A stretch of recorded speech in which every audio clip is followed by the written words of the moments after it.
Live from Silver State Stadium in Las Vegas, Nevada, this is the main event of the evening in the Simulation Football League as the Las Vegas Fury are fighting to get into the playoffs, and it's a must-win situation for them tonight as they host the 10-1 Atlanta Swarm, who have dominated the league this season.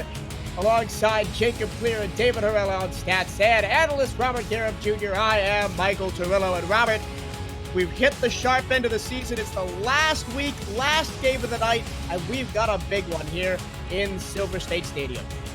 Yeah, we're looking at Las Vegas fighting for their playoff lives here. While, as you said, Atlanta's sitting tall at the top, just waiting to see what lies ahead of them in the playoffs, but really wanting to get this win and go into the playoffs with a full head of steam. The Swarm have the number 1 overall seed for the playoffs locked up, but at only 5-6, the Las Vegas Fury need to win tonight and have results go their way tomorrow to even think about playing in the postseason. We are just about set for kickoff. Don't go anywhere, as the coin toss has already happened, and the Atlanta Swarm will get the ball first. The kicker for Las Vegas is Rob Ems. He's got the ball at the tee at the 30-yard line. He's got his hand in the air. The whistle blows, and it's game on here in Las Vegas. Final game of the night. It's been a marathon all day of Simulation Football League action. Hope you've enjoyed it. A nice return to the 27-yard line to open the proceedings. Here are the Atlanta Impact players on offense. Quarterback Marcus Dunhill. Running back BDG Hollywood, flanked by Mitchell O'Brien, the fullback. Wide receivers Siege Falco, Boo Chisholm, and Dave Axis. And Jamal Wooding at tight end. The kicker is Shane Short. And here is Dunhill. Over 3,000 yards to his credit on the season and 26 touchdowns. He stands under center. He's going to flip it out to Hollywood, one of the best dynamic backs we have out of the backfield. And he'll pick up 2 yards and get out of bounds at the 29. Here's the Fury defense. Rhett Sawyer and Guapo Esteban on the defensive line. Jay Jury, Freddie Treble, and Austin Heath at linebacker. Thomasito Rahman and Thomas Rahman Jr., and also Merrick Itera at corner. Safeties Nicky Colantrelli and Max Jackson round out the defensive lineup for the Fury tonight, wearing black helmets, black uniforms with yellow pants and red accents. At home in their final home contest of the season. Here is Hollywood right up the middle, right into the teeth of the defense. Will fall forward for another yard and get to a 3rd down and 7. And the defensive line for Las Vegas has to play lights out today, not only to contain BDG Hollywood, but to continue to get pressure on Marcus Dunhill and stop him from getting good throws. 3rd down and 7. Just past 1 minute gone here in the ball game at the 30-yard line. Dunhill pressured, and down he goes. The pump fake did not buy him enough time, and he's going to go down back at the 13-yard line for the first sack of the day. It comes via Guapo Esteban, his 10th of the season. Yeah, and Guapo Esteban last week had a really bad game, only getting 1 tackle the entire game, really making his presence known here early. I believe he got that last tackle on Hollywood and then pulling off the sack against Dunhill to force the 4th down. Nice force of a 3-and-out by the Las Vegas defense, and forces Chris Smith to punt from deep inside his own territory. It's going to be good field position here for the Fury as they'll take the ball at their own 38-yard line after the return. Here is the Las Vegas offense. Their quarterback is Thomas Robin. Their running back is Robert Redford, flanked by John Cruzman in the backfield. Their wide receivers are Chris Braun, LZ Pryor, Memphis Blue, and A-Star Miramontes. And their tight ends are John Blades and Dan Daly. They'll go right to left in this first quarter. 2 backs in the backfield. Robin under center. He'll drop back to throw. He'll throw to the near side. And that pass is caught underneath for a gain of 6. Let's take a look at the Atlanta defense. Defensive line is Tim Cleland, Joshua Williams, Zach Lee, and Dustin Zeck. Linebackers Dylan Rowland, Aquata Shot, and Fox Highwind. Corners Zach Napier, Blake Hamrick, and safeties Moose Papadon, Jay Miraculous, Aaron Lee.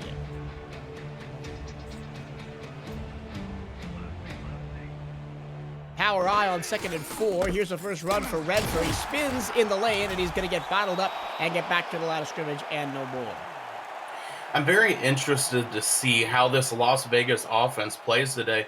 We got word just a couple days before this game started that Steven Molinex is no longer the head coach and offensive coordinator for the Fury. So interested to see what John Bond will do with this offense.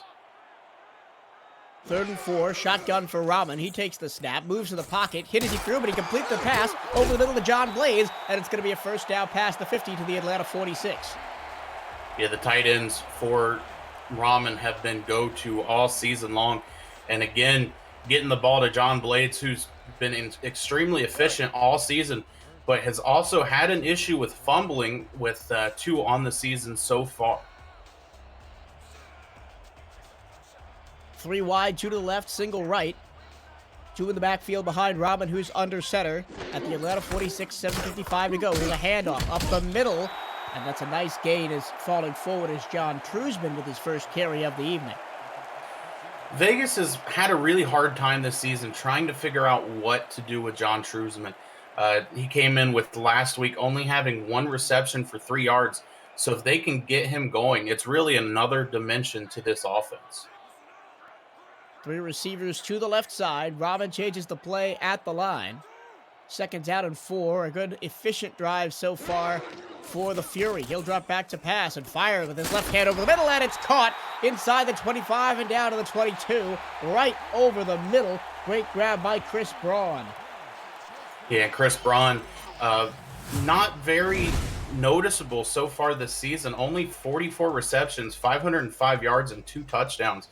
But able to get open and just beat the corner on that route. Quick, easy throw for Rahman, and the Fury are marching. Just about to the red zone.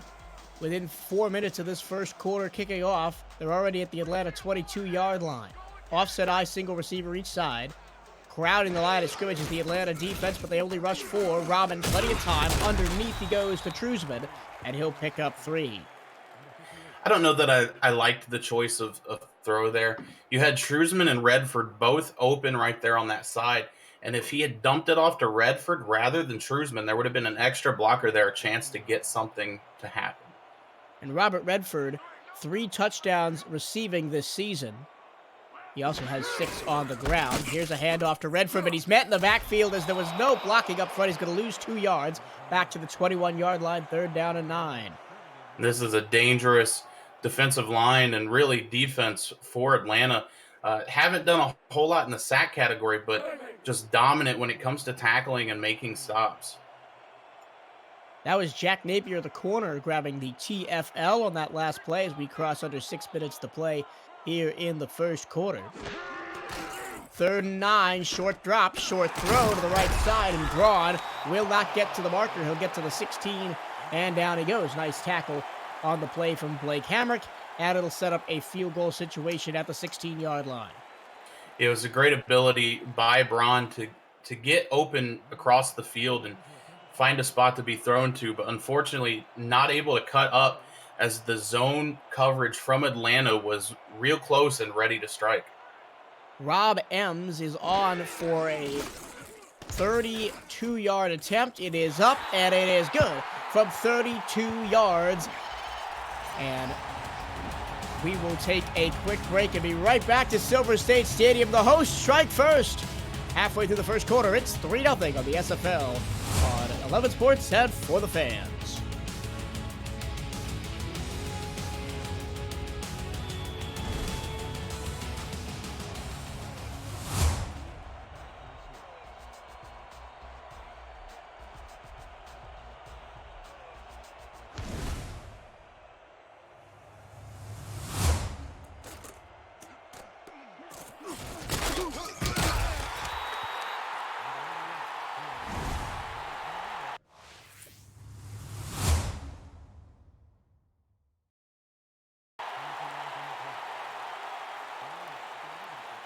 Back at Silver State Stadium in Las Vegas, Nevada.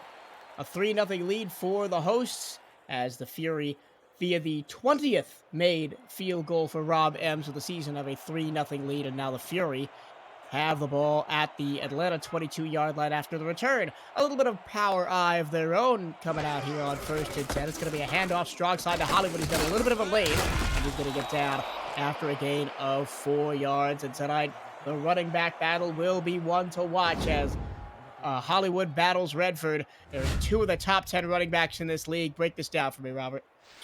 Yeah, and BDG Hollywood has most of his success rushing on the outside like that previous play.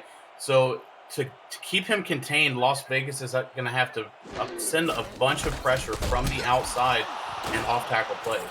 Well, but he also just does things like that, where he evades 2 tackles in the backfield. Should have maybe had a loss of 4 on the play, got a gain of 4 instead, and sets up a 3rd and 1.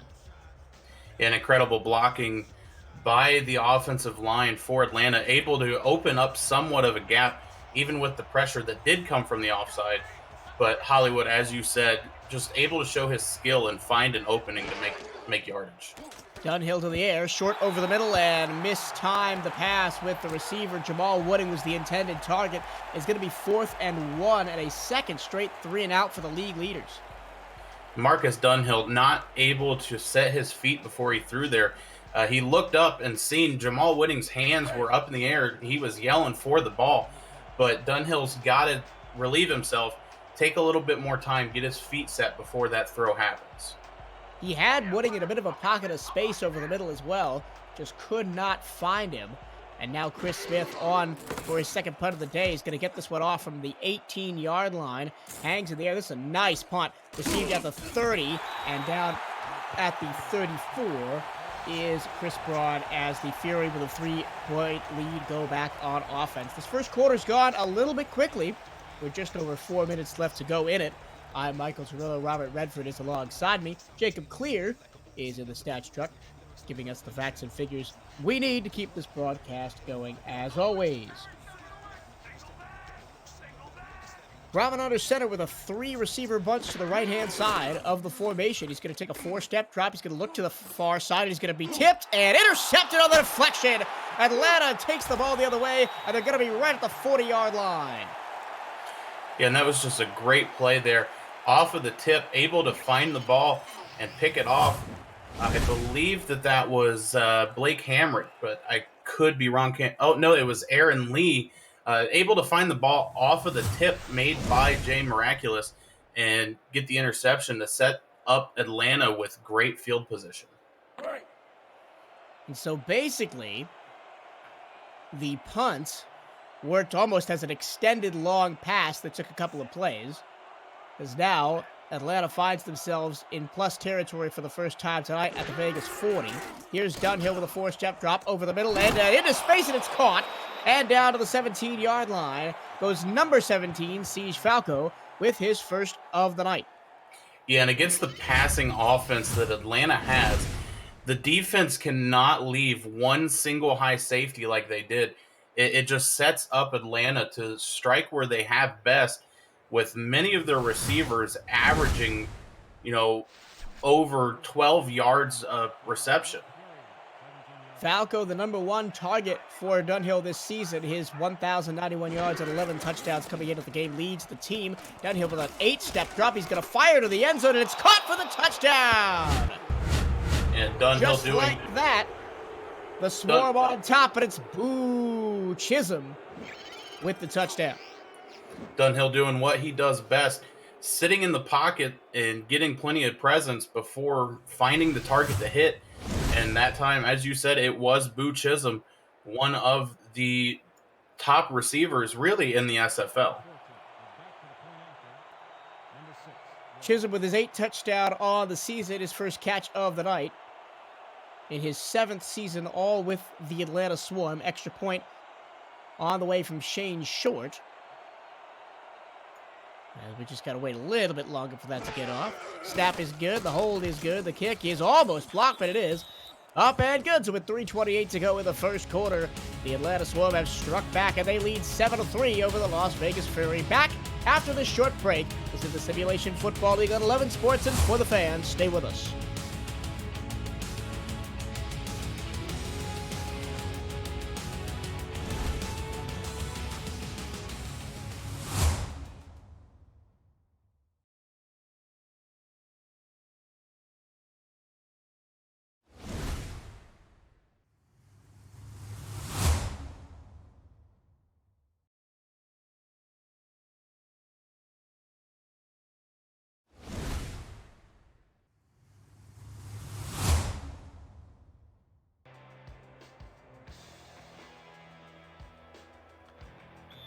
Back at Silver State Stadium here in beautiful Las Vegas, Nevada.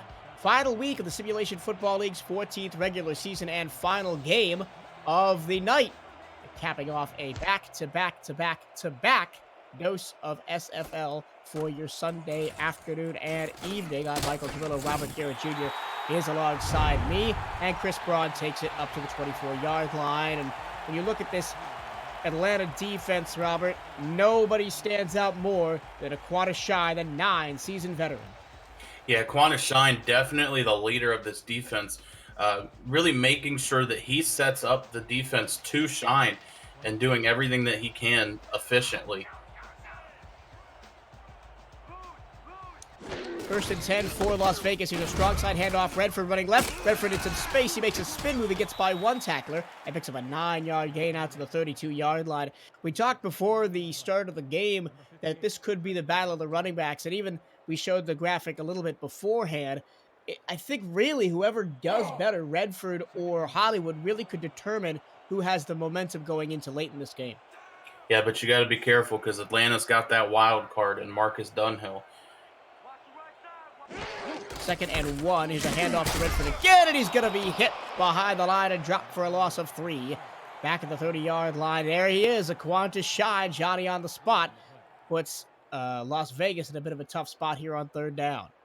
Yeah, Aquana Shine flew in like an angry wasp would and just stung Robert Redford into the ground, really halted the momentum for that drive and made it harder for a 3rd and 4.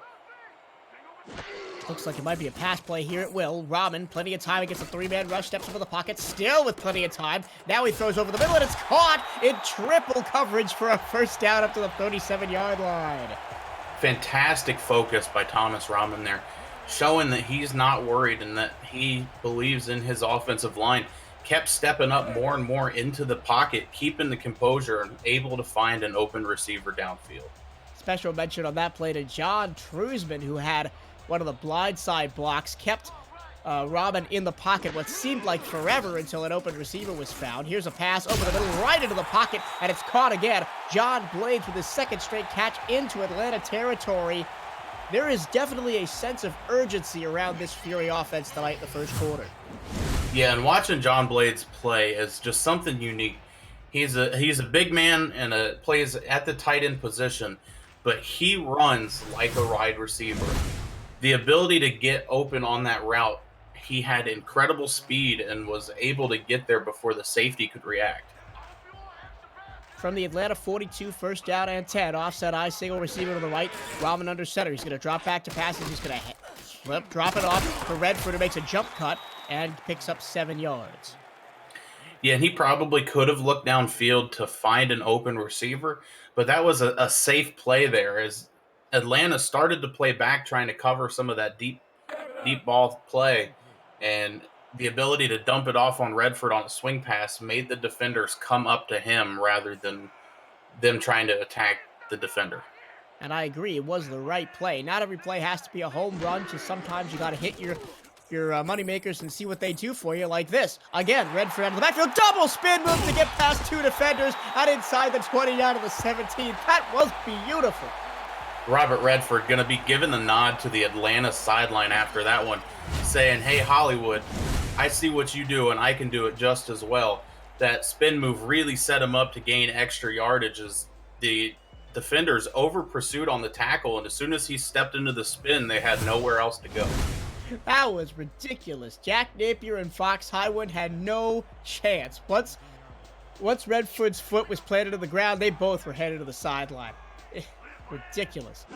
1st and 10 inside the 20 at the 17. Moving in the pocket is Rahman. Floats it to the 5. It's caught by Blades again, and he's down by the 3. Haven't you noticed that John Blades has an unnatural, or uncanny, I should say, ability to make good catches in traffic? Yeah, like I said a little bit ago, I firmly believe that John Blades could play receiver in the Simulation Football League, but the difference is that he's big-bodied and he has a huge presence. Las Vegas tries to take the lead. They're inside the 5. When we come back, this is the Simulation Football League on 11 Sports. It's for the fans.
Welcome back to Las Vegas, Nevada. Michael Trillo, Robert Garrett Jr. in the broadcast booth for you, and the hometown Fury down 7-3, but set up inside the 5.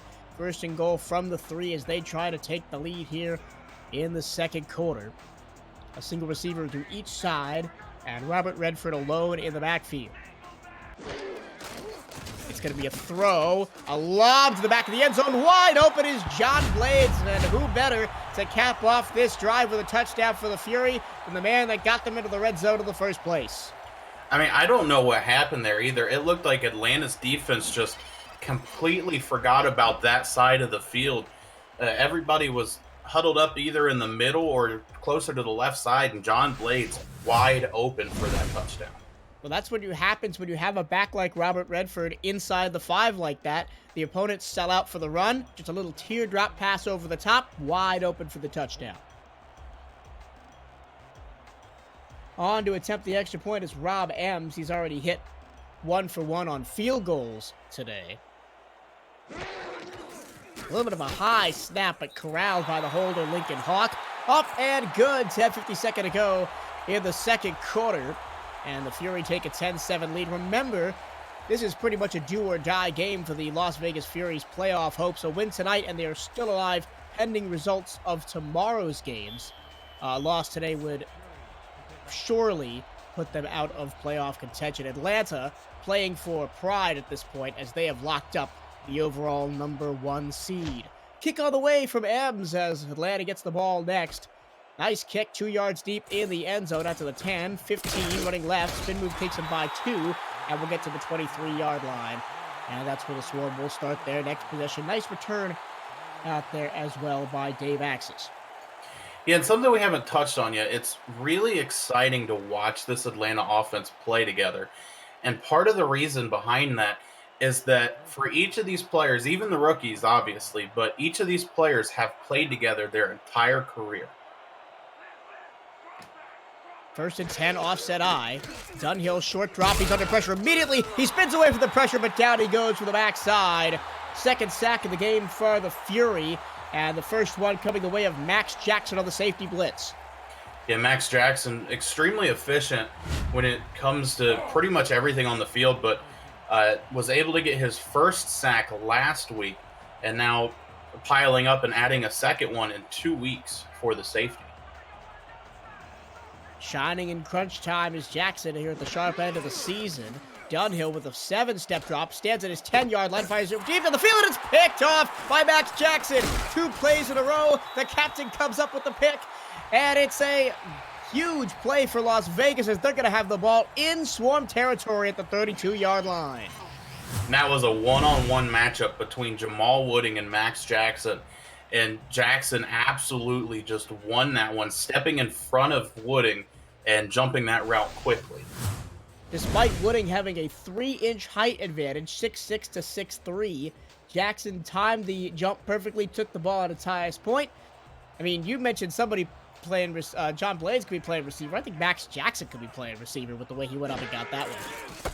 A free play on the first play from scrimmage, and oh, here goes Redford. He's off to the races to the 10. He's slowed up a little bit out of the 5, and he's going to be driven out there. Oh, man, Robert Redford, once he gets to the open field, his speed is pretty much unmatched.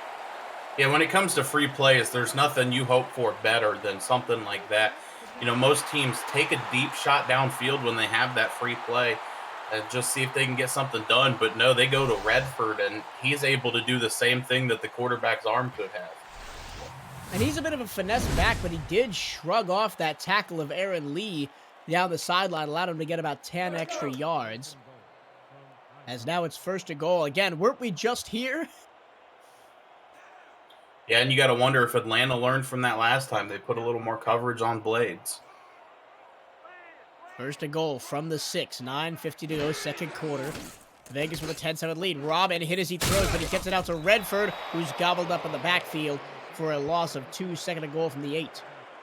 And that was a moment where Tom Rahman really didn't pay much attention downfield.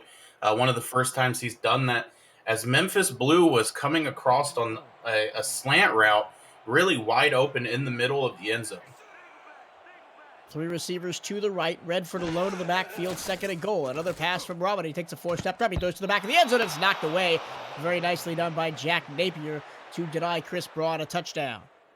Yeah, that corner route, really a go-to when you get that close to the end zone. But Napier could see it coming and was able to jump up and smack that ball straight into the ground.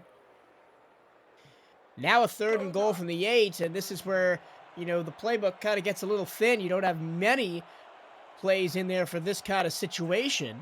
They've got both receivers and the tight end on the left side of the formation. Blades is to the right. Rahman looking, end zone to the 1, stepping across the goal line is John Blades. 2 straight touchdowns for number 81, and Las Vegas has doubled their lead. That's a play that Jack Napier is really going to be shaking his head when he sees that one back on the replay. He had the perfect setup to stop John Blades at around the 2-yard line, but decided to play the ball instead and absolutely whiffed on it, leading to Blades really walking straight into the end zone. On again is Rob Ems.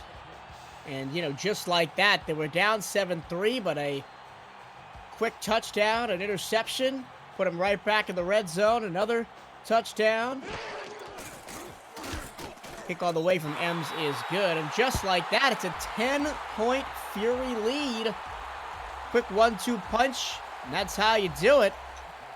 Could we be seeing an upset brewing here in primetime? Yeah, the defense for Vegas has really stepped up this game and stunned Atlanta. But, you could expect that much. Vegas plays the best when they're surrounded by their home fans. 4-1 at home, 1-5 on the road. That first road win coming last week. So really able to step up when their fans are around to rally them. Axis from the goal line gets up to the 21. 9 minutes and 10 seconds to go here in the first half. A 10-point lead now for the Las Vegas Fury, playing for their lives here in the last week of the SFL's 14th season. And now Dunhill and company from 4 up will have to work from 10 down. And Dunhill and his offense should really look to slow the pace of this game down some. Give the ball to BDG Hollywood and let him make things happen. Hollywood up the middle, right through the defense like a hot knife through butter. 11 yards and a first down. It was only the desperate arm tackle of Max Jackson that stopped that one from going all the way. And when you give the playmakers the ball, they do things like that. BDG Hollywood able to shed one tackle and really force Max Jackson to try and show his strength, force himself across the field to make that tackle and get an easy first down to continue this drive. After the 11-yard run, it's 1st and 10 at the 32 of Atlanta. In their all-white Stormtrooper-esque uniforms tonight with black helmets and green outline. And here's Dunhill going long, and that one's caught. Hauled in by Wooding. He won the battle this time up to midfield. And Jamal Wooding showing his size on that play. Able to stretch his arms out. Didn't even have to jump up too much. Able to use that reach, get up above where the ball was thrown to and pull it down.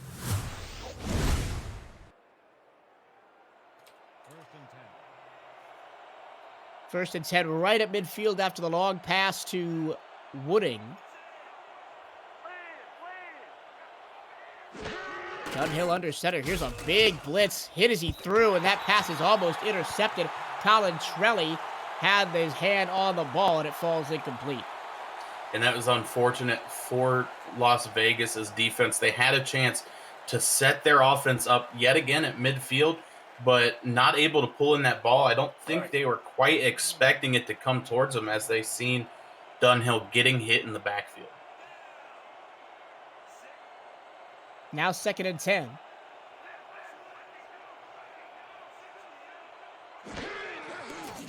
Dunhill only took a 2-step drop, and he got hammered as he let go of the ball by Guapo Esteban, who already has a sack tonight. That one won't go in the stat sheet, but that may just as well be a tackle for loss as we take a look at Atlanta's offense through the years. And it's been pretty consistent, but the last couple of years, man, this Swarm offense has been ticking every time they hit the field. Yeah, and even when they're not winning, they're doing crazy things. their loss came earlier this season, and then they had their lowest yards a game in Week 9 against St. Louis. Dunhill avoids a sack. Dunhill avoids a sack again, and he throws it. Oh, it's incomplete. He had a receiver out there. It was Casey Morgan, but jumping the route was Thomasino Robin. Oh, man, we almost had a highlight reel play from Dunhill on our hands. Yeah, Dunhill able to break those sacks and get out of the pocket, something that, you know, he's struggling with so far this game with all the pressure. So able to shine in a moment where his offensive line maybe didn't. And Chris Smith, out on to punt for Atlanta. We mentioned off the top that neither one of these teams' defensive lines really got a lot of pressure on the quarterback. Coming in today, only 19 sacks for Atlanta and 21 for the Fury. But Las Vegas has been able to get to Dunhill, 2 sacks, and probably should be at least 3 or 4. Yeah, the offense for Atlanta is going to have to gather on the sideline, and they're really just going to have to hash out, you know, what are these defensive linemen doing that are different?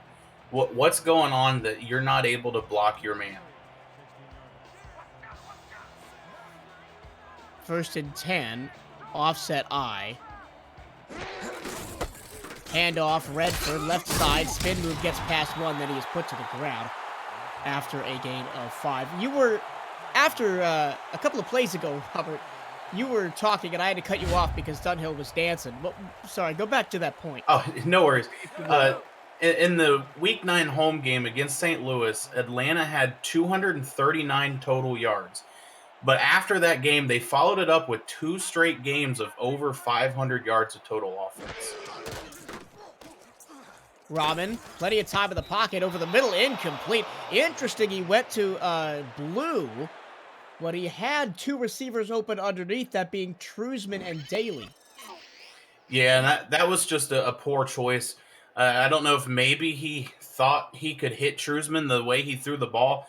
It looked like he may have gotten hit right as he started to release, so maybe that threw off track the way that the ball was going to go in the air. Aquata Shine gets credited with another pass knockdown on that play. Sets up a 3rd and 5 at the Vegas 21. 3 receivers bunched to the left side of the formation.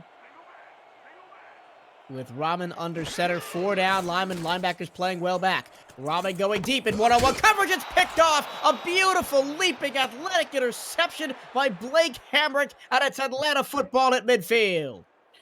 Yeah, Rahman just not able to put enough on that ball to get it to where he needed it to be, as Blake Hamrick able to jump that route. And I think even if Rahman would have underthrown the ball a little bit, it may have been caught by the offense. Atlanta with a 10-point deficit, but they've got the ball when we come back. This is the Simulation Football League on 11 Sports and For the Fans.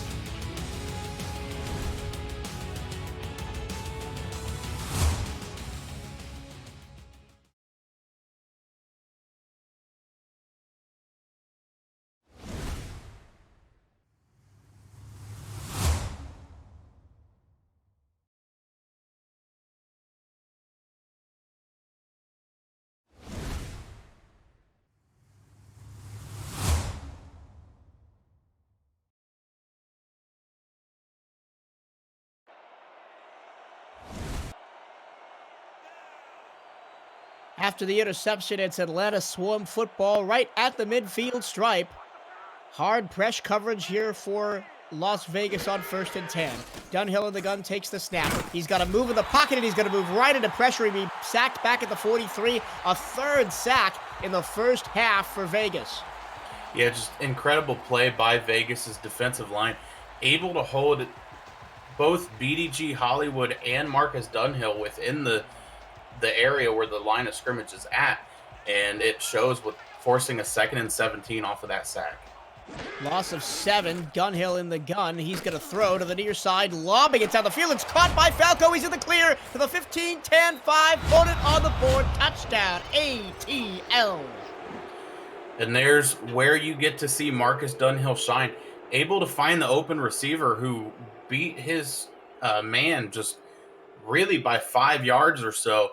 Able to then break away. Max Jackson not able to catch up to him and walk into the end zone. And we've seen this time and time again this season. You think you have Atlanta on the ropes, bang, one big play, 50-yard touchdown, they're right back in it. One of the best big play offenses I have seen in the SFL since my arrival here in Season 9. Shane Short on the kick. High snap, corralled by the holder, and it's up and good, and it's back to being a 3-point football game, 17-14 in favor of the Las Vegas Fury. Yeah, and it's crazy how different games can be when two teams get to play each other twice. Last time these two teams played, Atlanta had held Las Vegas's offense scoreless. The only 2 points in that, or only 2 scores in that game for Vegas were 2 field goals. And right now, they've got 17 points in the first half. So a much better game plan brought out by the Fury offense tonight as they lead by 3. They've got the ball back at their own 26. And I think you could expect as much from the Fury, really fighting for their playoff lives right now. There's a very slim possibility they may be able to make it off of a loss, but it's highly unlikely, and they really need this one. 3 receivers to the right, and a jump offside by Atlanta. Free play for the Fury. It's going to go out to Redford. The pass is just a little bit in front of Robert Redford, so I think they'll take the penalty. And at that point, I don't know that I agree with that choice, just to dump it off. I mean, I guess you're getting yards either way, but why not try to throw something deep down the field, see if you can get it? Tim Cleveland was the man that jumped. Here is your updated playoff look. The top half, all the teams are locked in. The top 2 seeds are the Atlanta Swarm at 10-1. They cannot be caught. The Vancouver Legion at 8-3. They play tomorrow. They have a chance to slip to 8-4. But other than that, Baltimore, Charleston, Queen City, and Jacksonville highlight the top half of our playoff bracket. Power I-3 in the backfield. Handoff Redford, strong side. Outruns his blocker, but it doesn't matter because the spin move gets him into the open field to the 50. To the 50, to the 45, to the 40, to the 35. And it takes 3 Atlanta Swarm defenders to bring him down all the way at the 30-yard line. I think depending on who wins this game, I think we've got to declare them the king of the spin move. BDG Hollywood really known for his spins, but Robert Redford stepping up, showing that he can do it as well. With the one in the first quarter that got him by 2 defenders, and then that one to get him in the open field. The battle is looking like it's going the way of Robert Redford here in the early going with 5:45 to go in the first half. Now into Atlanta territory at the 32-yard line is where they'll officially spot them after the run. Handoff Redford weak side this time, and he's caught from behind after a gain of 5 by Quadashine. Here is the lower half of the playoff bracket. Sparrows and Wildcats locked in. Gladiators still not locked in today after their victory over the Carolina Skyhawks. Mexico City is there at 6-6. Las Vegas can join them at 6-6, and Denver can join them at 6-6 if results go their way tonight and tomorrow. 2nd and 5, a little short pass with a little nice one-handed catch in space. And down inside the 20 to the 17-yard line goes Chris Braun. And to go back to what I was saying about Vegas and the playoffs, we did just get word that they have to win to have a chance to make the playoffs. A loss is officially an elimination, and Chris Braun there doing his best to get his team to the playoffs with a great one-handed catch. And it's the presence of mind as well to not only grab the one-handed catch, but to turn up field and secure the football to gain a couple of extra yards, setting Vegas up in the red zone at the Atlanta 17. Handoff, Redford, strong side, nice block by Truthman, and he breaks the tackle and gets inside the 7, and that's where he will be down 1st and goal. It's taking a little bit for Redford to get up after he took a shot from Blake Hamrick, but other than that, a very nice run. Yeah, Robert Redford playing his heart out in this first quarter. And, you pointed out the great block by Trusman, but you also got to talk about that left tackle that absolutely was able to manhandle the defensive end for Atlanta. Looked to be Brad Dapper. And now, again, a third trip to the red zone here in the quarter for the Fury. Back to pass Rahman into the end zone. Touchdown, Vegas. Nice catch by Dan Daly. His first of the night means 6 more points for the Fury, and the crowd is going wild here at Silver State Stadium. Yeah, Vegas really getting their tight ends involved early on in this game. That's the second touchdown catch for them on the night for the tight ends. One coming from John Blades, and now Dan Daly getting involved. And really, Rahman just dispersing the ball all over the field. And if you put everybody over the middle, I mean, you can't cover a ball. You've got Braun there, you've got LZ Pryor, Memphis Blue, John Blades, Dan Daly. You know, I mean, it's a who's who of fantastic wide receivers in the end zone. Who's going to catch it? Whoever catches it gets the touchdown, and it's a 10-point Vegas lead again, 24-14. Atlanta now with 4 minutes left to go in this first half, trying to get something done, trying to pull back up within closer distance. 10-point game, it's still 2 scores, but I think they'd be much more comfortable if they could get it within 1 score. 4 minutes to go in the second half. This game is turning into a little bit of a Mike Daggs' like perfect game. Only tight ends everywhere. I mean, I very much enjoy that myself. Dave Axis brings the ball out to the 25-yard line, swarm back on offense. And this is not a situation that Atlanta has found themselves in very often this season, as they are 10-1. Their only loss coming to Baltimore in week number 4. And you got to think they're going to look to get BDG Hollywood here, try and get him going. He's top 5 in multiple rushing categories, so you got to use him well. That's a nice pass over the middle of the hook route, and it's going to go for about 15 yards up to the 42. Nice catch by Boo Chisholm, his second of the night. His first, remember, was the second touchdown, rather, for Atlanta. Boo Chisholm, often the deep threat for the Swarm, averaging 19.5 yards per reception. So able just, once he gets the ball wherever it's at, get downfield and help the Swarm get within scoring distance. 1st and 10 after the big pickup to Chisholm. Just under 3:30 to go, second quarter. Here's a handoff to Hollywood. He breaks the tackle in the backfield. He's still running left and right, though. Can't turn upfield and lose 2 yards. I mean, when was the last time you've seen BDG Hollywood get contained as well as he has tonight? Las Vegas's defense playing lights out against one of the best running backs in the Simulation Football League. On 2nd and 12, doing a power eye. Maybe looking to go back to Hollywood here. They will. Strong side, but the blocks aren't there, and he's just bottled up by a swarm, pardon my pun, of black and yellow jerseys. And only a gain of 1, 3rd and 11. And Guapo Esteban, the one credited with the tackle there, as he was able to really just stuff up the offensive line. Looked like he may have plugged the gap that Hollywood wanted to run through, which forced him to try to bounce outside into more Fury jerseys. Dunhill down the field. It's almost intercepted. He was looking for Falco. And Nicky Colantrelli almost got revenge for being burned on the long touchdown pass on the previous drive.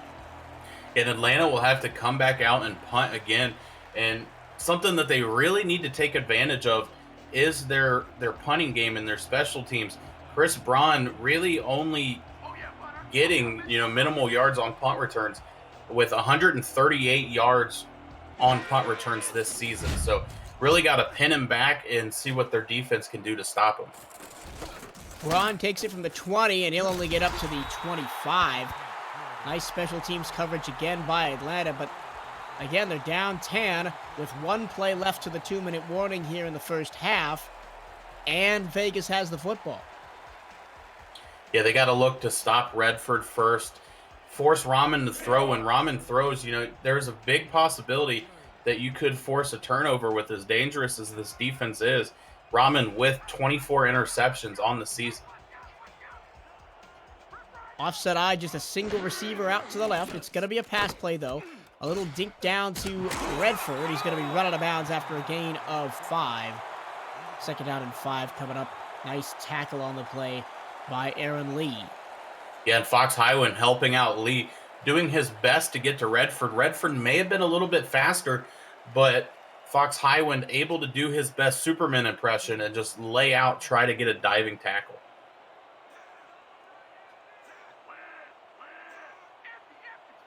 No running backs on the field, but that will be after the 2-minute warning. It's a 10-point lead for the Las Vegas Fury over the league-leading 10-1 Atlanta Swarm. Can they hold on to it? Find out next. This is the Simulation Football League on 11 Sports and For the Fans.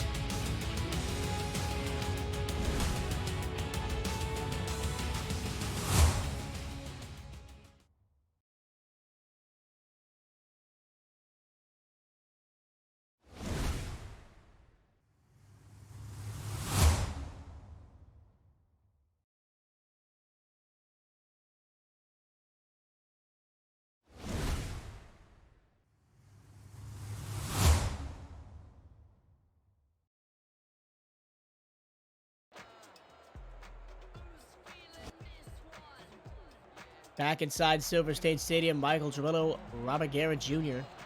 on the call. We've got Jacob Clear with us on stats as well. On 2nd and 5, a little short curl over the middle is complete in double coverage. Nice catch by Memphis Blue. It'll move the chains up to the 39-yard line, 1st and 10. The Fury really showing that they want the win right now. Rather than playing conservative and running the ball with Redford to run this half out, they're looking downfield, they're throwing the ball, trying to march and get within scoring territory before the half is up. Maybe they're expecting a bit of a second half push from the Swarm, and they want to get all the points they can before then. Another short pass over the middle is complete to Dan Daly. He'll pick up 7 up to the 46. And Atlanta has had no answer to this dual tight end set that Vegas is running. Either Daly or Blades has been open just about every passing play, and it's really helped set the Fury up for success. A handoff to Redford. He breaks a tackle in the backfield. He worms his way through traffic, and he's still going. He's in the open field. 20, 15, 10, 5. Put it on the board. Touchdown, Vegas, as they extend their lead before the break. Robert Redford showing his incredible speed there. Got stuffed up by a defender early, but after he was able to get off of that, went extremely easily down the field, fully untouched, and walks into the end zone with the closest guy 3 to 4 yards behind him. Redford, his 7th rushing touchdown of the season and his 10th overall. Makes it a 30-14 game. And I said after the first quarter we have an upset brewing here in the desert tonight. We really have got one now with a 3-score advantage for the Fury. And I believe that after that one, Robert Redford has hit 60 career rushing touchdowns. So just able to play consistent all through his 5 years of his career and set his team up great. A fantastic milestone for Redford, and on that, we do have some important milestones that could be hit tonight. Freddie Travel currently has tied the record for the most interceptions by a tight end this season. I hold my point as Dave Axis gets a nice return up to 32. He needs one to break that record. Boo Chisholm has already gone over 7,000 career receiving yards tonight. He needs one more touchdown to get 50 in his career.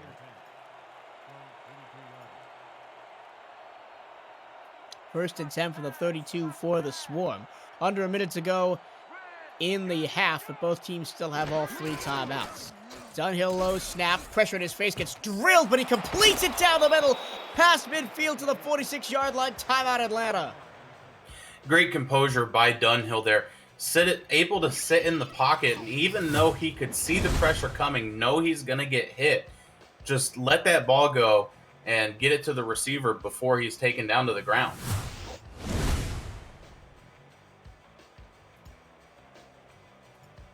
Well, we could have some drama yet before the end of the half. 44 seconds to go. And with that big play, Atlanta is in Las Vegas territory at the 48-yard line. Dunhill under center with two receivers to the right. Linebackers drop back in coverage. Dunhill pressured again. It's tipped and incomplete. Nice job there by Day Drury to knock the ball away. And Day Drury using that reach, able to get his hand up there, tip that ball down into the ground. And if you notice, as you said, Trammell is tied for interceptions for a linebacker. They really haven't thrown in his direction all game. You got to think that they might be a little intimidated by that. 2nd and 10 for the 48 after the incompletion. Dunhill back to pass. Over the middle, short. Almost had that one intercepted. And Boo Chisholm almost had to play defense on that play and bat it to the ground to prevent it from being picked off. And that one was made by Austin Heath, able to just about pull that football in, but not quite able to. Hasn't had as much work as some of the players on the defense. And it showed there as he wasn't able to focus himself. Tried to look downfield too early and drops the football. 5 wide on 3rd and 10. First time we've seen this formation out from Atlanta tonight. Dunhill moves in the pocket, drilled as he throws, lets it go into the wind and incomplete. He was looking for Siege Falco, well covered by Thomas Rahman Jr., and it's 4th down. Yeah, Thomas Rahman Jr. did the best thing that he could there. As that ball got tipped up, Siege Falco continued to look for the ball, try to make a play and catch it, but at that point it's free go, and Rahman Jr. decides to just put him into the ground, stop him from being able to attempt the play. Another punt from Chris Smith upcoming. He's been on the field a lot more than he would have liked to be. It was partially blocked. It only goes about to the 23, 24-yard line, return up to the 28. And there's 26 seconds to go. You can't think that Vegas will try and put more points up before the break. And that was almost a huge mistake by the Vegas players. One of the other people that wasn't Chris Braun decided they were going to try to field the punt, try to catch it. It looked like they were able to cover it up after he muffed it, but able to seal the ball and probably let this half run out. Rahman gonna throw short underneath. That pass is caught by LZ Pryor. His first catch of the night is a 7-yard gain and out of bounds at the 35. Clock stops with 22 seconds to go. This has been the longest minute of my life. Yeah. From the end of the quarter. Qantas Shine showing some frustration. Absolutely laid a shoulder into LZ Pryor, put him into the ground, and just an incredibly hard hit. Here is Redford with the carry. He's going to be dropped for a loss of 1 on the outside run by Qantas Shine, and that should do it, as no timeouts are being used. We should hit the halftime interval right here. Yeah, Qantas Shine has played off of the edge of the offensive line really well all night, able to stop Robert Redford before he gets momentum, and that will be the last play of the first half. We head to the halftime interval. Fury up big on Atlanta. We've got an upset brewing in the desert in the final game of a marathon Sunday in the Simulation Football League. This would be huge if the Fury could pull it off. They're 1 half away from doing so, Robert. Yeah, and the Fury's defense, a big part of that, holding Atlanta's offense to just 173 yards so far this half, which is far under their season average. And the only times that Atlanta has been held under 20 points this season was in their loss to Baltimore. That was 31-14. And then the wackiest game this season was a 6-3 win over Chicago. And I'm sure we'll talk more about that after the break as we get the stats and highlights of the first half scrolling across your screen now. It's been a little bit of a shootout here, which we didn't expect going into the night.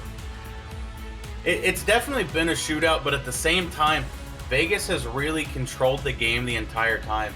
Other than a couple touchdowns, they haven't let Atlanta do anything that they didn't want them to do, creating a couple turnovers and just playing really well against Dunhill and Hollywood. And Atlanta matched them step for step in the first quarter, but the second quarter belonged to the Fury. There was really only one play for Atlanta, which was that long touchdown pass that I think we're going to see right here. Yeah, Dunhill. But that was the one to Wooding, but then it was a long touchdown pass from Dunhill to Siege Falco. That was really the only bright spot of the second quarter for Atlanta. Yeah, Dunhill's got to look to get his receivers open more often, or as I said, get the ball to Hollywood. Hollywood isn't known as one of the best backs for no reason, leading in yards per carry, and touchdowns this season for running backs. Just got to get him going, even with the way that Las Vegas's defense has played. You want some wild stats? How about this? Aquana Shine, 9 tackles in the first half. He only had 6 in last week's game, the entirety of it. Yeah, Aquana Shine, doing the best that he can to keep his defense in this. And really, their defense has gotten manhandled so far this game, especially on the defensive line and the linebackers. So Aquana Shine really, glowing in this moment. Redford, 141 yards and a touchdown. BDG Hollywood, only 20 yards rushing in the first half. Wild for a player who is one of the most dominant running backs in this league, rushing the ball. We know a lot of running backs nowadays in the SFL really make their name catching passes out of the backfield, but we've got a battle of true power runners tonight. And right now, Robert Redford is winning that battle, and ergo, the Fury are winning the game. Yeah, and Atlanta's got to figure out something else to do with BDG Hollywood. What they're doing so far isn't working, and it's very noticeable. And so if they can figure out what they've got to do, it could be a whole different half. We are just about set to go for the second half of play. Shane Short kicks the ball away. And we are rolling for 2 more quarters of football action. The final 2 quarters of football action is SFL Sunday. 4 fantastic football games today. And it's been a great feast of football action. And it's going to come down to the wire if Atlanta can get their act together in the second half, which I'm sure they will. How many times have we seen a game in a position like this just this season, and it ends up being really close down the stretch? Yeah, I mean, I've seen plenty of games where you got a 21-0 lead, and next thing you know, you're losing by 2 scores. It's been an absolute crazy season, and I mean, we kind of hope to see something like that this game. Atlanta gets some kind of life back into this. Nice run by Redford off the right side. He picks up 8 on first down. Sets up a 2nd and 2. And again, look at John Trusman 5 yards down the field to block as the fullback. Yeah, John Trusman, the rookie, has played extremely well in this game. And I know that he had announced, unless they make the playoffs, this is his last game with the Fury. So playing his heart out to end what could be the end of his career. And off to Trusman this time. He'll bottle up and drop right at the line of scrimmage. Joshua Williams comes in and makes the tackle. We have not talked really at all about the 2 big stars on the Swarm defensive line, Joshua Williams and Tim Cleland. 14 sacks for Williams on the year, and Cleland with 5. Yeah, the offensive line has done a fantastic job at keeping them from making big plays, just like right there. That's a beautiful fullback dive. That is worked to perfection. And Trusman goes straight through past the 40 to the 41 for a first down.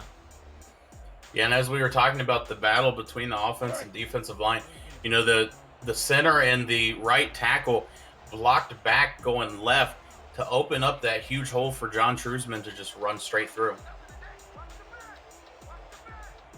1st and 10 at the 41, 9:32 to go, 3rd quarter.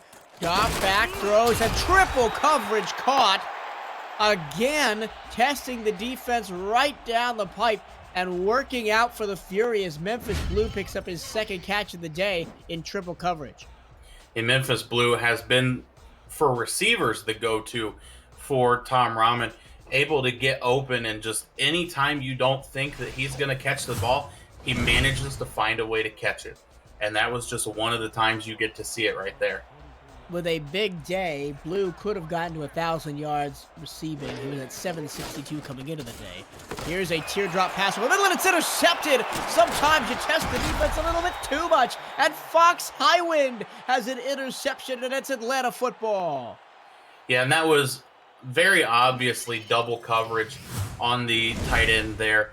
And I'm not quite sure why Rahman decided to throw it. It looked like he could have thrown the ball. There was some kind of crossing route just next to him that John Blades was running. If he had thrown to Blades, they would still have the ball and still be marching downfield. But alas, it's Atlanta ball. In the game of throw it to the tight end, when one of the times you don't throw it to the tight end, you get burned by double coverage. Now Atlanta with the ball. 9 minutes to go, third quarter, down 31-14. Let's see what they can cook up here in the second half. Here's Hollywood up the middle. You said we needed to see more of him, and there he is right off the gun. In the offensive line for Atlanta, for that first play, done much better at blocking than they did most of the first half. Able to open up that hole to give Hollywood the room to run. And stopping that defensive line is going to be a big part of this second half if they want to get back into the game. A handoff, Hollywood in space, one man to beat, and that man brings him down at the 39-yard line of Las Vegas. Hollywood shot it off a little bit of his speed. He only had 20 yards in the first half, remember, so he is still fresh back there in the backfield. Yeah, Nicky Colantrelli doing his best to catch up with Hollywood and drag him down before he's able to get any more yards. If he would have been able to shed that tackle, there's no guess on what would have happened. It could have very likely been a touchdown. Inside the 40 at the Las Vegas 39. This drive just over a minute long now. He's approached under 8 minutes, and Dunhill, he tried to pass for the first time of the drive, and he got ripped to the ground immediately by Rhett Sawyer. Rhett Sawyer came flying through there. There wasn't even a chance of reaction by Dunhill. He pretty much just had to lower his shoulder and take the impact. There wasn't anything he could do at that moment. Now second down and 16, a position that Atlanta's found themselves in all too often tonight. A crossing pattern to Axis. He shakes a tackle and gets just past the original line of scrimmage. A gain of 8, and it'll be third down and 8. Yeah, it was a great play by the corner there. Even though Axis was able to shake the tackle, the corner was able to force him towards the sideline so that the only direction he could go was out of bounds.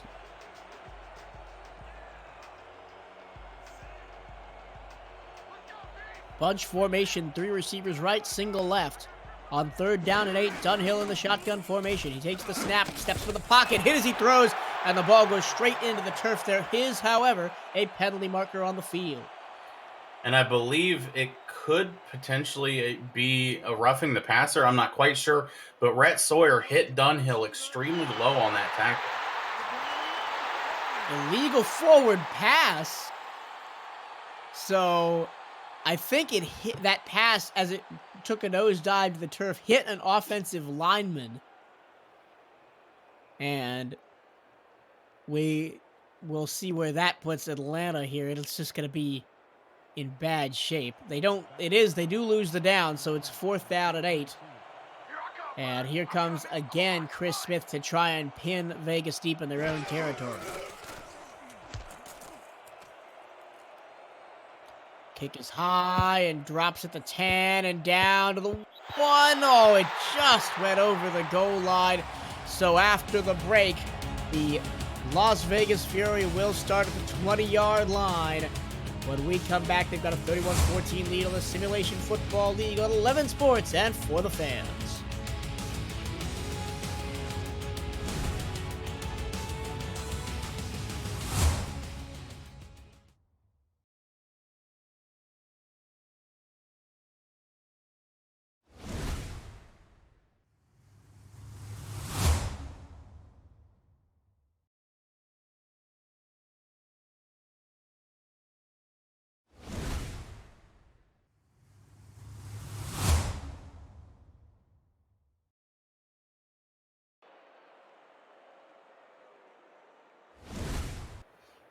Back at Silver State Stadium in Las Vegas, Nevada, Michael Torello, Robert Garrett Jr., and Jacob Clear on the call for this one.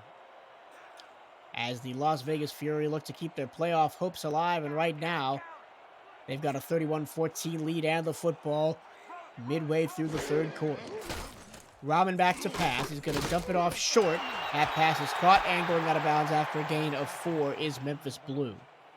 Yeah, Rahman's going to try to play this drive safe, I believe, and just try to get what he can on out routes and things like that. A couple times he's tried to look deep down the field. It hasn't worked out for him, and I'm sure he realizes that. And I know there's still 7 minutes to go in the third quarter, but do you start playing a little bit of clock here? I mean, I would, just because you're playing Atlanta. You never know what they're going to be able to do. A nice grab in very tight coverage. That's Memphis Blue with his second straight catch. He was blanketed by Jack Napier, but still came down with the football. Yeah, Memphis Blue, again, just making a fantastic catch when you don't think he's going to be able to. The defender was all over him, and usually Jack Napier, extremely good at stopping the receiver from making catches like that. But, Memphis Blue exceeding the odds and pulling that ball down. Napier, 5 passes defended with 2 picks on the season coming into tonight. But on 1st and 10 from the 39-yard line, here is a strong side handoff to Robert Redford. Another spin move gets him free, and a shaken tackle gets him a first down past midfield, and he's down at the 49-yard line of Atlanta. Hey, Robert Redford doing a great job this game at avoiding contact when he doesn't need to. And the way that he's done it pretty much all game has been that spin move.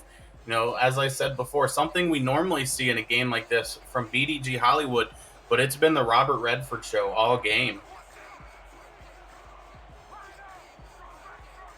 1st and 10 in Atlanta territory, barely at the 49-yard line. Here's a short pass over the middle. That's Dan Daly. He'll rumble forward for 12 yards and a first down. And that's a smart play by Rahman. Just take a quick step back, look forward, and if that guy's open, just quickly get it to him. You didn't gain a whole lot of yards, but able to get a first down out of it and continue marching downfield now in Atlanta territory.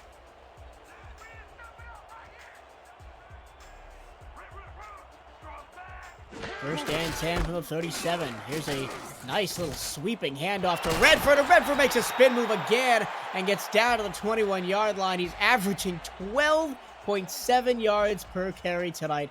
Absolutely ridiculous. And nothing more you can ask for from your running back than a performance like that. He's getting more than a first down every time he runs the ball. And for a defense, that's just crushing. That's one of those things you can't have happen because it keeps you on the field longer and really just tires you out the longer this game goes on. And that specific running play, the delayed handoff, not following the fullback rather. I'll finish my point after this 1st and 10 from the Atlanta 21. Redford looking to the 5, tipped in the air. Oh, it's intercepted. The ball hung in the air what seemed like forever, and Atlanta took the ball away. Yeah, and I actually thought that was going to be caught by the receiver. He had incredible focus watching that ball as he went down to the ground, but Aaron Lee able to take it out of his hand and take it back the other way. So Atlanta will get the ball again and try to get something done here, facing a 17-point lead. That ball just sort of hung in the air, and I think it was helped on the way down by the shoulder of Jay Miraculous, who was second to the play, that allowed Aaron Lee, who was third to the play, to get the unlikely interception. Atlanta now has a chance to swing the momentum back in their favor. Dunhill from his own 5, short over the middle, incomplete. Well, for those of you viewing for the first time, what are you watching? The Simulation Football League is the first controllerless esport, allowing you, the viewer, to participate in all the action on the field without a controller in your hands. Visit simulationfl.net for details on how to get started with a team and in the league. So after the incompletion, 2nd down and 10 from the 13. A big stop by Vegas here could lessen the pain of the interception. Put them in decent field position. A handoff goes to the left side, and getting close to a first down, and an 8-yard pickup is Hollywood. And BDG Hollywood, doing his best, getting down the field, trying to get his team set up so that they can perform better. And forcing a 3rd and 2, that means they've got plenty more options in their playbook than they would have with a 3rd and long. So they have the ability to go back to Hollywood if they choose to. They've been in 3rd and long so much tonight that this must feel refreshing for Atlanta. Here's Hollywood up the middle, first down and more, up to the 27-yard line. And Rhett Sawyer, the one making that tackle there, has that whole defensive line has played spectacular football today. And I mean, fighting for the playoff spot, you would believe they would, especially because Vegas missed the playoffs for the first time in franchise history last season in season 13. So trying to get back to that glory. Hollywood shakes a tackle, can't get away from Colin Trelly, who puts him down after a gain of 8. He was helped that time by Merrick Itera, who we haven't really mentioned at all tonight since mentioning him in the roster rundown off the top. Itera's had a pretty good season, 43 tackles, 2 for loss, 8 passes defended, 5 interceptions, one of those going for a touchdown. Yeah, and you can't forget about the forced fumbles and that really all of Las Vegas's defenses caused, but Merrick Itera being one of them. Nice strong legs from Hollywood there to push forward and pick up the first down. At the 39-yard line, drive continues for Atlanta. And as much as you've called for them to use Hollywood, which I do agree is their most effective method of moving the ball down the field, they're going to run out of time, down 3 scores with only 2 minutes left in the third.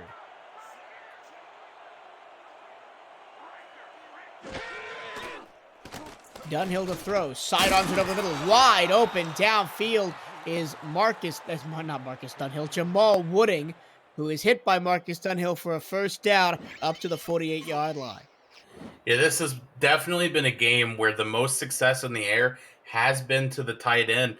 So Marcus Dunhill taking the chance, getting the ball to Jamal Wooding and setting them up to continue going downfield. And to what you said with Hollywood, yes, they'll start to run out of time, obviously, but the thing is the more that you run Hollywood, the more tired that this defensive line and linebackers are going to get for Vegas, and it's going to set their offense up to take those deep shots that they're used to. Hollywood falls forward after contact in the backfield. He'll pick up 4 yards, and Day Drury dragged him to the ground, 2nd and 6. And I think coming out of the locker room for the second half, that Vegas adjusted a little bit. Their defensive line isn't playing quite as aggressive as they did the first half, really letting them come to them rather than attacking. Another power eye, and good space. A block was just missed in front of him. He had a lane to the outside, but Hollywood's only going to get 8 on that play, 3rd down and 2. He had the chance there to run at least for the first down, but he tried to juke back and cause the defender to take a misstep, and by juking back, he lost a little bit of time and yardage to where it is now a 3rd and 2. Let's see if they go back to him here in 3rd and short. No, Dunhill's going to throw short to the near side, almost intercepted. Merrick Itera was Johnny on the spot there to knock that ball down. 4th and 2. They're not quite in field goal range, and they are bringing on Chris Smith again to do the punting. Merrick Itera saw the end zone there. That's all he was able to focus on. As if he had caught that ball, there was nothing in front of him, and he could have taken that one easily to the house. But in that focus, wasn't able to pull the ball in and force the 4th down. The offense is on the field for Atlanta, but they will just burn one of their timeouts and try and get Vegas to jump offside. Now they'll punt from the 40-yard line. That was a bad choice by Atlanta this late in the game. You're almost into the 4th quarter, about a minute left to go in this 3rd quarter, and that timeout's going to come down to being an important part of this game, especially if they continue to trail and their offense isn't able to get anything going. So Smith stands at his own 45-yard line. Nice snap to him, no pressure. Kick is away. It's going to bounce at the 10, down to the 5, and nice punt coverage right there at the 5-yard line, as it'll be Las Vegas football. When we come back, they've got a 31-14 lead with under a minute to go in the third. This is the Simulation Football League on 11 Sports and for the fans.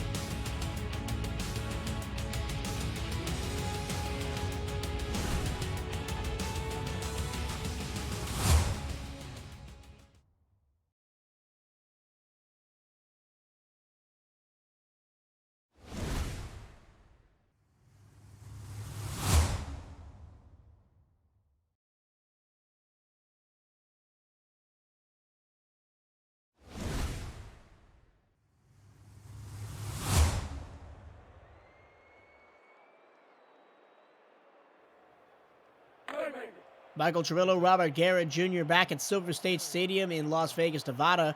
The hometown Fury looking to punch their ticket potentially to the playoffs. They will stay alive with a victory tonight, but nothing is determined until the regular season finishes up tomorrow night. Here's Robert Redford. Nice head of steam. He'll pick up 11 yards and a first down out to the 16 to get Vegas out of the shadow of their own end zone.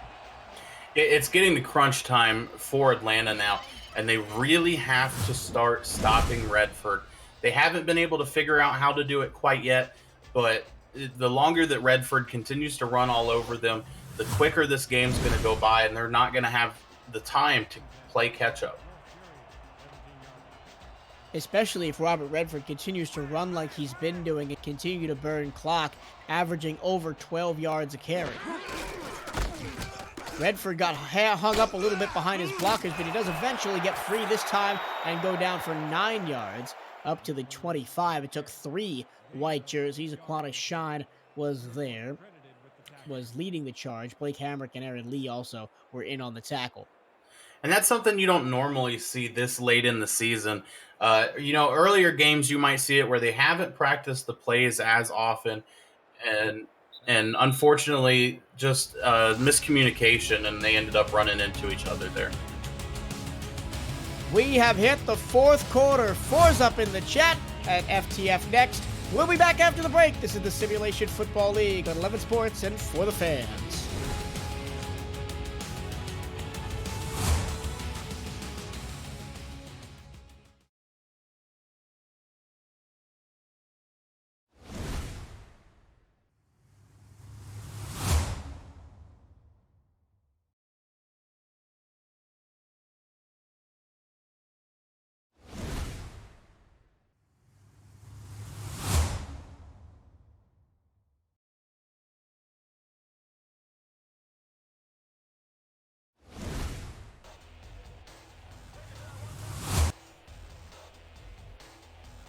Fourth quarter set to begin here in Las Vegas.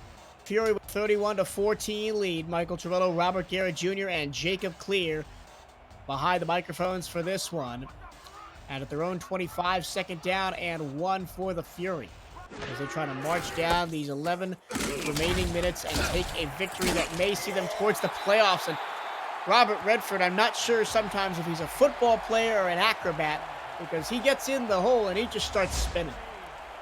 Yeah, he's played lights out today, and I mean, you can imagine it. The last time these two teams played each other, Las Vegas's offense was held tight, but now that they're really fighting for their lives in this season and for the playoffs, this whole team's stepping up and doing what they need to. That meeting was back in week 2 of the season. It was a dominant 35-6 victory for the Swarm, and it was BDG Hollywood that was dominating the number charts, was he has over 200 rush yards and 3 touchdowns in that game. And tonight, Redford returning the favor a little bit. Yeah, and Tom Rahman was held to 2 interceptions there, not able to get himself going. Done a much better job with that, utilizing the 2 big tight ends that he has. Nice tackle there by Dylan Rowland, knocked down Redford before he could get too far. 3rd down and 5 from the 39.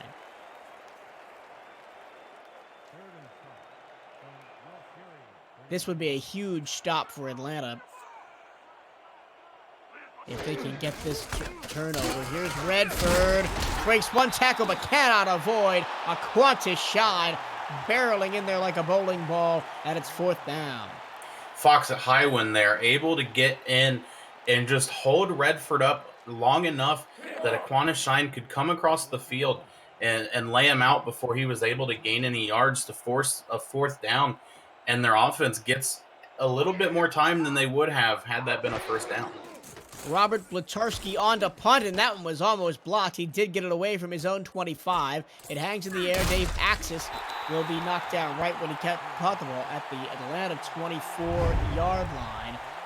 And we talked about a lot of defenders tonight, but maybe none more important than Freddie Trammell. Yeah, Freddie Trammell, as we've mentioned, is tied for most interceptions in a season by a linebacker, and that's really only one of the things he's done great all season. Just been a beast for Las Vegas, and it's shown as Atlanta's tried to avoid throwing his way. Dunhill over the middle, incomplete. So take a look and watch, because number 99 could have himself a piece of history in the next 8 minutes and 58 seconds. And that was actually an opportunity for him there, as he was all over Siege Falco when that ball was thrown, not able to get the interception, but got the pass deflection to force this 2nd and 10. And it's really been tough over the middle for the receivers and Dunhill tonight for Atlanta. Not much room there. As he takes a short drop, and again, the offensive line went out to dinner and left him all alone. Another sack for Esteban. Guapo Esteban has been tormenting the inside three of this offensive line for Atlanta. The guards in the center just not able to contain him, keep him held down, and it's shown. He just absolutely obliterated the right guard on that play, and Dunhill didn't even have time to scan the field before he was on the ground. Now he's thrown over the middle, and it's caught behind the defense, and the safeties have to clean up Colintrelli, make sure Jamal Wooden goes no further. It was a great save by Colintrelli, able to get across the field because Jamal Wooding was starting to break, starting to go downfield quickly, but Colintrelli able to show his speed and get him to the ground. And how many times tonight has a good defensive line play pushed Atlanta back, but then Dunhill completes a long pass down the field to keep a drive alive? It's happened over and over again all night and all season. 1st and 10, Dunhill short to Falco. He's going to be drilled right after he caught the ball. He will pick up a gain of 4. Merrick Itera on the tackle.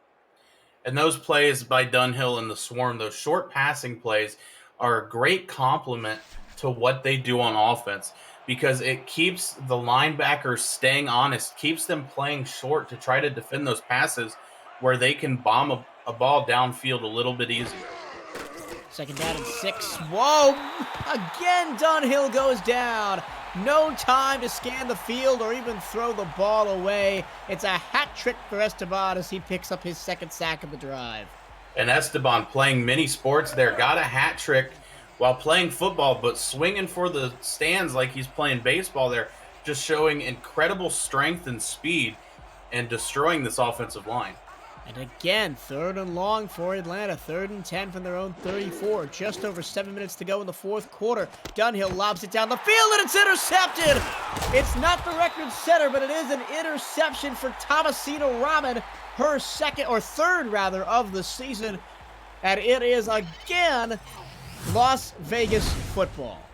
That's only her 3rd interception of her entire career, so not getting them very often, but able to play well, spot that ball, and go up and get it before anything could be done with it. That could have been a backbreaker for Atlanta in this ball game. Can they come back? Find out next. This is the Simulation Football League on 11 Sports and for the fans.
The clock ticks down. Final 7 minutes of the ball game here in Las Vegas. The hometown Fury have a big lead and are looking to not quite secure a playoff spot tonight, but their win tonight is the only way they stay alive, and then we'll see how results pan out tomorrow to see if they grab that final playoff spot. And there's been a lot of turnovers tonight. Let's take a look at the turnover differential this season. Atlanta +9 as they're second in the league. And something you don't see right there is 6th place is the Las Vegas Fury. They have a +4 turnover differential. So defense is getting it done tonight and throughout the season. Rahman down the field, caught by Blue inside the 30 to the 24. Yeah, Memphis Blue able to get down the field, and even though he had a man on him, the ball was thrown a little high by Rahman, so that Memphis Blue had to climb up to get that catch and really put it out of place for either of the defenders to make a play on it. And I mean, I got to think that Memphis Blue goes back to the huddle after plays, and Rahman's just like, "Man, you're my boy, Blue." Rahman underneath to Braun. Chris Braun hasn't had a lot of action second half, and neither has really any of the offenses, because this is, to this point, been a scoreless second half. We went to the break with the 31-14 scoreline, and here we are with 6 minutes to play in the ball game. The defenses have, on both sides of the ball, strengthened up very well. Las Vegas playing this way they have this whole game, and Atlanta finally getting their feet underneath them, but it's coming down to the wire, and it may have been too late. Redford, strong side handoff, nice spin move to get free to the 5, and he's barreling his way down to the 2-yard line. First and goal, touchdown saving tackle on the play by Moose Papineau. And Papineau making a dangerous tackle there. It could have easily been broken as he came in super high and had to drag Redford down by the shoulder pads. If Redford had a little bit more balance, he could have powered right through that and walked into the end zone. Well, let's see if Redford gets the ball here from the 2-yard line. He will. Left-hand side, he's going to bottled up and drop for a loss of 2 yards. Back to the 4. That play was read easily by the defense, and tackle made by Tim Cleland. Yeah, and I don't know if it was by design and they just overpowered it, but John Shrewsman ran right past the cluster of players that were trying to get to Redford. Now a little bit more complicated from the 4-yard line. Hand off up the middle. That's Shrewsman on a fullback dive. He'll get 1. Now he'll get back to the line of scrimmage, and that's all. And it'll be 3rd and goal from the 4, but the clock continues to tick down now. Under 4:30 to go. And Joshua Williams able to plug up that offensive line and really force Shrewsman to make a decision, which he tried to take Williams head on. And you, as a runner, should know you can't do that. On 3rd and goal, they look to Redford, trying to bounce it outside, and I know he did not.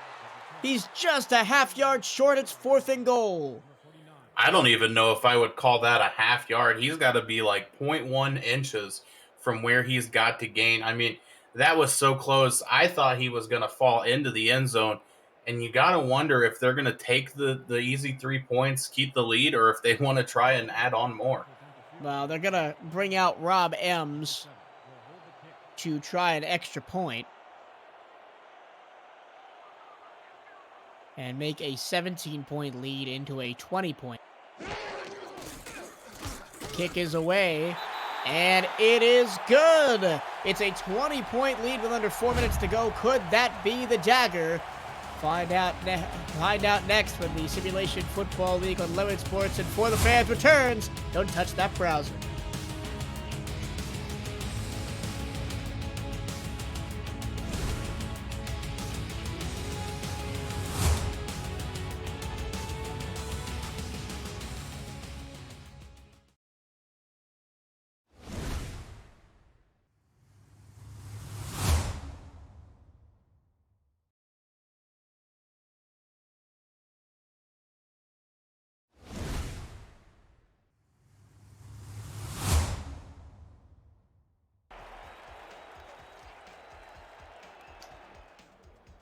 Back here in Las Vegas, Michael Cirillo and Robert Garrett Jr., where a 20-point lead has been opened for the Las Vegas Fury, who look all but set to win tonight, go to 6-6 on the season, and potentially grab themselves a playoff spot based on what happens tomorrow. And I've been vague about it all night because the league office does not actually know all the scenarios, as you see the updated leaderboards there at the bottom. As all the teams, we could have a 4-way tie for 6-6 if Denver wins tomorrow night. But stay tuned to the SFL Discord tonight. We will have the updated storylines and what each game entails tomorrow. We've got a little bit of a cluster on the defensive side, the far side for Vegas, and taking advantage of that is Marcus Dunhill. Looks like they caught a corner on the wrong side of the field, and Falco picks up a first down. Here comes the up-tempo offense. Yeah, great catch by Siege Falco. They're able to get it while he's being hit by the defender. Oh, and a nice catch in double coverage down the field. Boo Chisholm makes a nice jumping grab into Vegas territory. And here's the urgency that the Atlanta Swarm have really missed all night. Oh, almost threw an interception. And Las Vegas has to be careful. If they get caught into these moments where Atlanta's just bombing the ball downfield, play after play, it's going to become really dangerous, even with the lead that they may have right now. 2 minutes and 48 seconds to go in the ball game. Atlanta with only timeouts because they used one in the third quarter.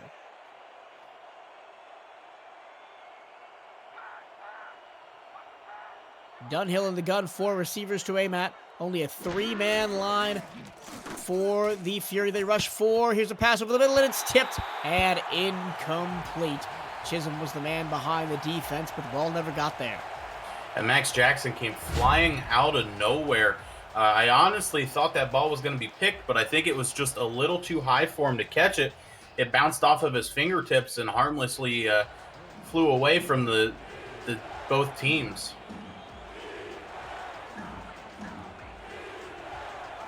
Third down and 10 now from the 37-yard line. Dunhill alone in the backfield. He sends everybody deep. He throws deep, and it's caught at the 15 and down to the 10-yard line. That was bad coverage there by Max Jackson. He tried to play the inside of it and should have gotten forced himself kind of centered to the receiver. Dunhill to the end zone. Touchdown, Atlanta. Just diving in after catching the ball at the 2 is Siege Falco, his second receiving touchdown of the night. It makes this one a little bit closer, pending the extra point. It's 20-34. And that's the quick strike offense from Atlanta that we've been waiting to see really all game. Las Vegas's defense has done great at holding them, but not able to that time, and Atlanta will score.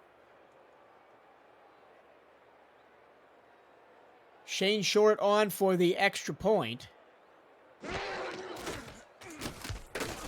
And the kick is up and good. Still down 2 scores or the Swarm, so I think you've got to go for the onside kick here.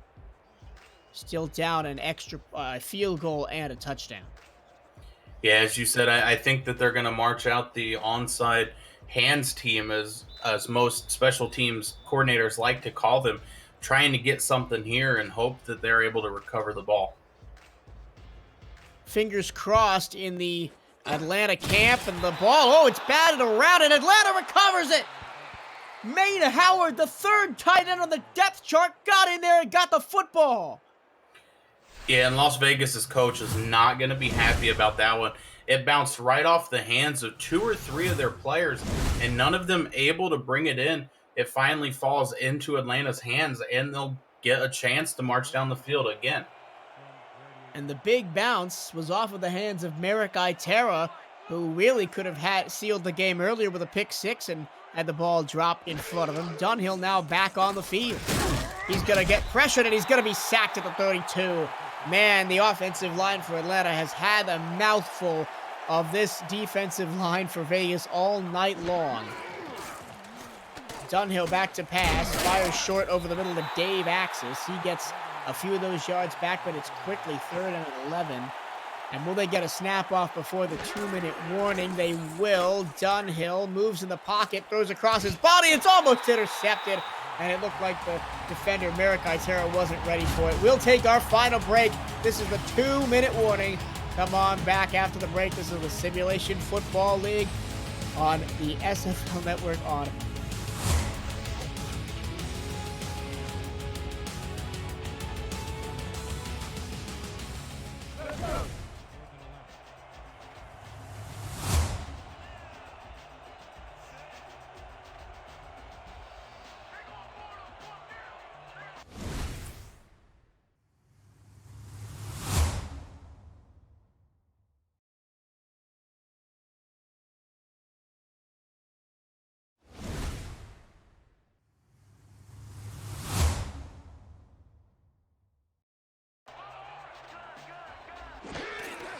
Fourth and 11, fourth and ball game, and Dunhill's going to be sacked again. That should do it with 1:53 to go.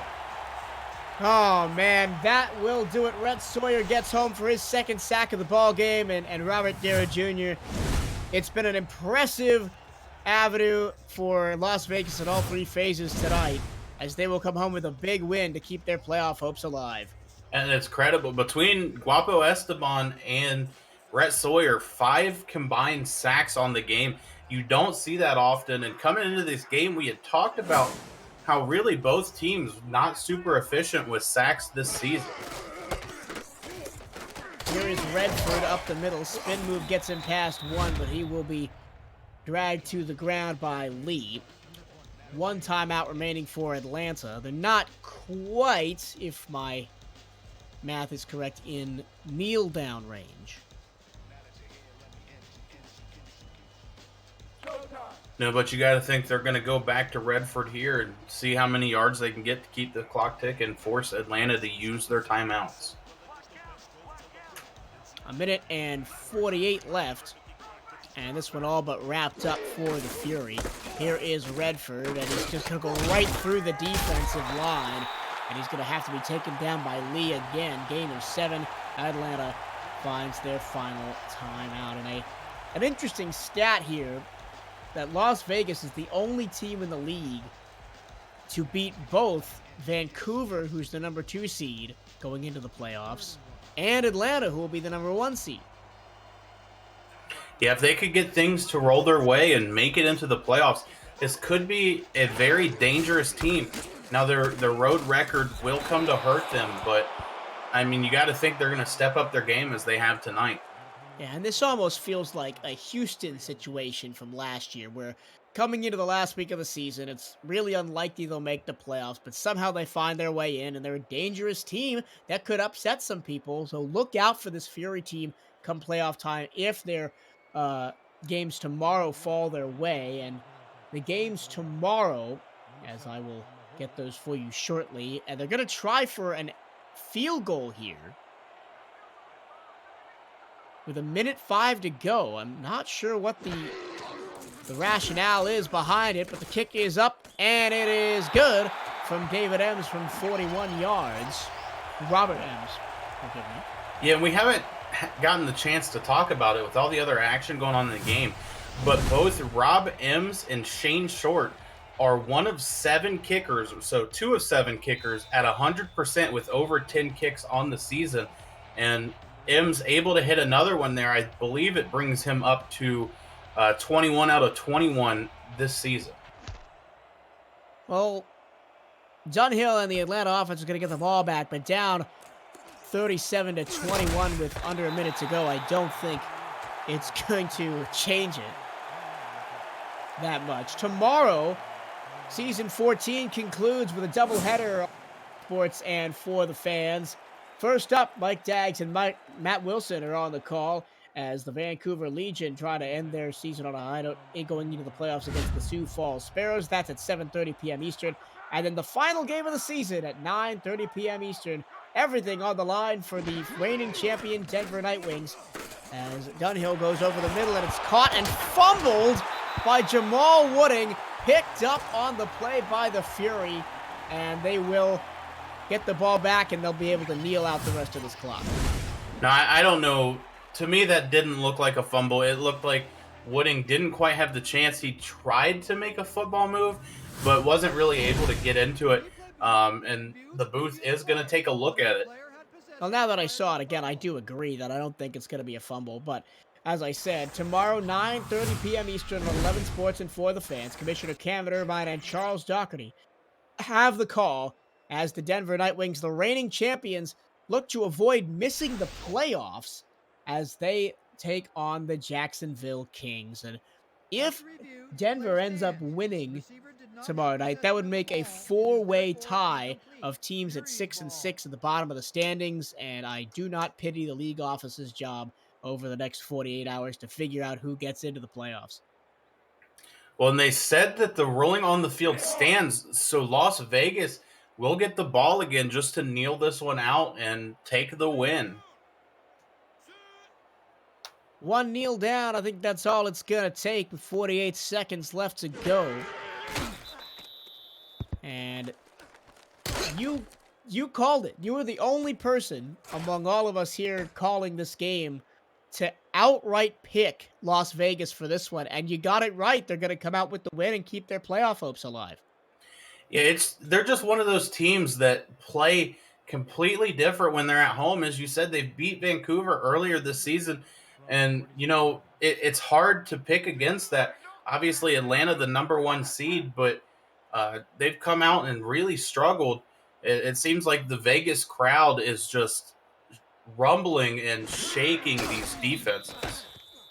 That's the final kneel down, and we have a final score in Sin City tonight. The Fury win a dynamic game over the Atlanta Swarm, 37-21, your final, as we will have final scores, stats, and highlights scrolling across your screen as we break it down on the post-game report right now. Robert Guerra Jr., give me your thoughts on tonight's game.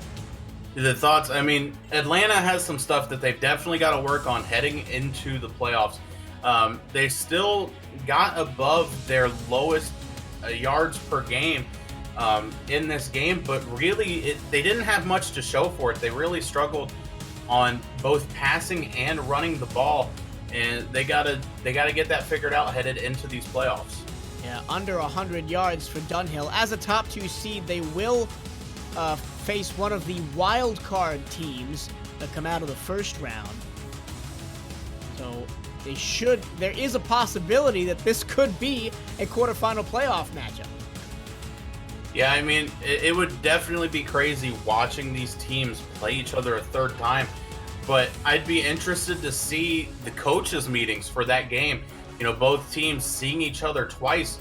They've definitely had to have started to figure out what each team does, and seeing that third matchup, it could be a incredibly good game.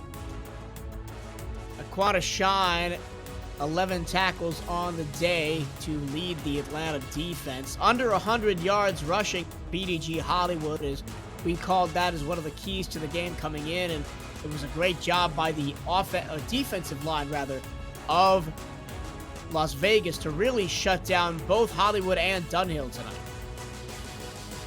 Yeah, the defensive line was able to just play lights out on both passing downs and running downs. And really, you got to credit the defense as a whole. Forcing all the third and longs that they did was really what helped them out. It forced Atlanta to have to throw and make mistakes. Your player of the game tonight is Robert Redford, as I thought, actually, I might have given it to John Blades with 2 receiving touchdowns. But Redford, 234 yards, a touchdown. He earned it. He carried the offense, and he gets player of the game. And that will do it from Silver State Stadium in Las Vegas, Nevada. Thank you so much for watching this game and all of the games today on a marathon of football action. We will see you tomorrow night to close the curtain on the SFL's 14th regular season. Until then, we will see you next time.